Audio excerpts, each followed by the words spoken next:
Hello, my name is Joel Anderson and this is my pitch for my new short film idea, One Foot Then. I hope you enjoy learning a bit about the story of my film, the aims of the production and some of my influences going into it.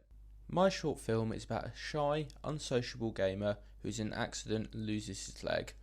After this is replaced with an advanced prosthetic, he returns home to his first floor apartment and the film focuses on his first weeks using the new leg. He receives help from his upstairs neighbour, who assists him not only with the prosthetic but also with his life as a whole. The film will be a character study and drama focused on the relationship between the two main characters, Chris and Erin. The film's message will be aimed at showing how beneficial knowing the people around you can be.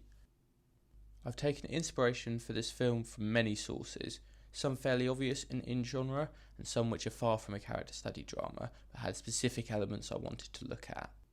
These sources included romantic comedies such as The Edge of 17, directed by Kelly Fremont Craig, and Me Before You, directed by Thea Sharrock, all the way to thrillers such as Split, directed by M. Night Shyamalan, where I looked at only one specific area of the film. My male lead is Chris Hurst. He's 22, lives on his own, and doesn't particularly get along with his family. He's very independent and finds it difficult to talk to new people, but he does make video diaries recording his own personal thoughts. He loses his leg in a car accident and has it replaced with an advanced prosthetic. I want Chris to be a shy character but also a quite creative and varied person, maybe having artwork on his walls, lots of books, films and music. He's someone that can talk about any area you could think of, he just chooses not to talk to people, rather content being on his own, or so he thinks. I want Chris to mostly dress in shades rather than colours. This will help the audience see he isn't particularly sociable and blends in rather than standing out. I don't want to use exclusively black and grey as this could make Chris look dark and angry. He is not. He's just someone who's quiet and doesn't stand out. I want to use a lot of shirts, a smart casual look. This will help Chris look intelligent but also help him look more handsome. Erin has got to be interested in him without ever having spoken to him. The smart clothes will make this more realistic. I want to use more elements of colour into his costume as the film goes on, only a little bit, as if he's letting Erin in, slowly. My female lead is Erin Karras. Erin is 21 and Chris's upstairs neighbour, who he doesn't really know. Erin wants to get to know Chris. She thinks he's attractive, but he is quiet and avoids talking to people. She gets her chance to introduce herself and make a good impression after Chris loses his leg. She helps him getting up and down the stairs and begins to get to know him better. She's a kind person. Primarily, I want Erin to look and feel really friendly. This should be her defining feature. She's incredibly outgoing and helpful. I want to use a lot of bright colours in her costumes to emphasise this. Nadine in The Edge of 17 and Lou in Me Before You are the best examples of what I'm going for. Lots of bright colours and outfits that look really fun. The use of high-key lighting on her could also help with this. In Gone Girl, directed by David Fincher, he uses high-key lighting to show who is in the right throughout the film. I want to use lighting in a similar way, but rather helping show Erin's happiness, and later on in the film, showing parts of it rubbing off on Chris. I want Erin to be an intelligent character, with dialogue that is humorous without being hilarious. She should make Chris laugh in the film, make the audience smile, as they know the dialogue will make them laugh if their loved ones said it. I want shots containing both Erin and Chris to have a consistent feel to them throughout the film. The first stage of this is the decision to have Chris in darker colours and Erin in brighter ones, like in this shot of Jodie Comer and Joe Keery from Free Guy, directed by Sean Levi. I really like the contrast between Comer's red and yellow jumper and Keery's black hoodie. A similar effect is seen in the shot of Ryan Gosling and Carey Mulligan from Drive, directed by Nicholas Winding Refn. Shades on one side, colour on the other. In both of these shots there is also a light source directly behind the more colourful character, another aspect I could use to show Erin's happiness. The use of smooth, flowing camera work is another important aspect of my film I want to focus on. The examples here include the central shot from Baby Driver, directed by Edgar Wright, showing Baby and Debbie moving throughout the laundromat, and the circular pan from Me Before You, showing a conversation between Will and Lou. These smooth shots not only look great, but also fit well into a relationship-driven scene, as if the relationship is smooth and easy, the camera can reflect this in this fashion.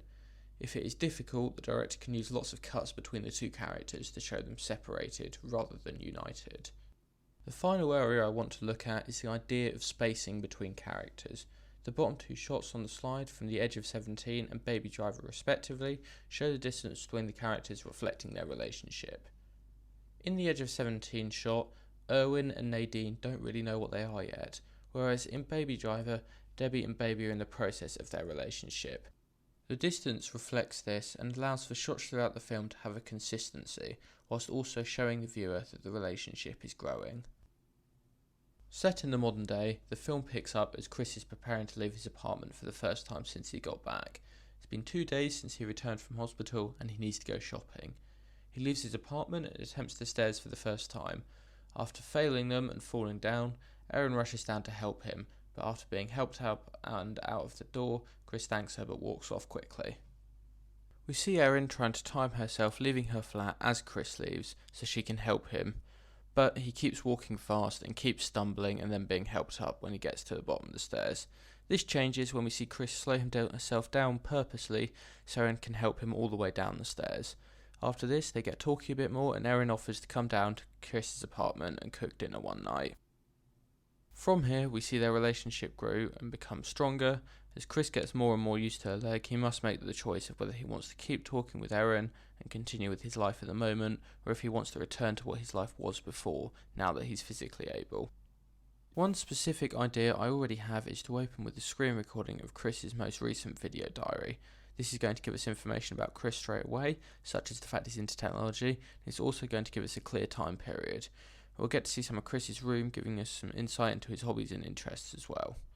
The use of screen recording should have similar connotations to a diary in a film, as they're giving a look at Chris's personal thoughts. It will also tell the audience about Chris and his life via exposition. I can't show his accident or his new leg on screen, so I have to do this via Chris's reactions and expository dialogue.